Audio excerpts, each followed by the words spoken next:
రే మచ్చా last ఒకటే ఉండేది team up చేద్దామా మనతో? వద్దప్పా, యారా వద్దులే నాకు ఇల్లు Galla.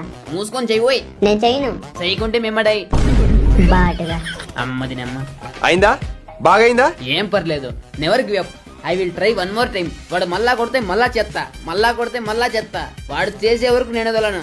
A few moments later. చేసిన అల్లే టీమప్, నెవర్ గివ్ అప్. ఏయ్ అన్నా చూడు, నువ్వు ఫ్లాగ్ మీద పేరు చూడు. మేము యూట్యూబర్లం. మా ఛానల్ కదా సబ్స్క్రైబ్ చేయండి. అంటే ఈ షాట్ చూసేవాళ్ళు మీరు కానీ లైక్ పెట్టి సబ్స్క్రైబ్ చేయండి అన్న ప్లీజ్. మచ్చా నాకేందో తేడా కొడుతుంది రే. ఏం తేడా పోయి? వాడు చూడు టీమప్ అయితే చేసినాడు కానీ గన్నే వదల చేతిలో నుంచి. ఏ భయంతో పట్టుకుని ఎలా పోయి పాపం బియ్యం పండబెట్టే మచ్చాగాన్ని. నా కొడుక చెప్పినా నీకు ముందే టీమప్ వద్దు పెట్టుకోసద్దు నింటావా? అనవసరంగా నన్ను చంపిత్తివే. అయినా ఏంది మచ్చా మన ఇద్దరం ఒకటే సాట్ అన్నా వాడు నిన్నే కొట్టా. ఏమో నా బట్టకి వానిగ్గని తెలిసిపోయినట్టుంది నువ్వు బాటుగానే అని.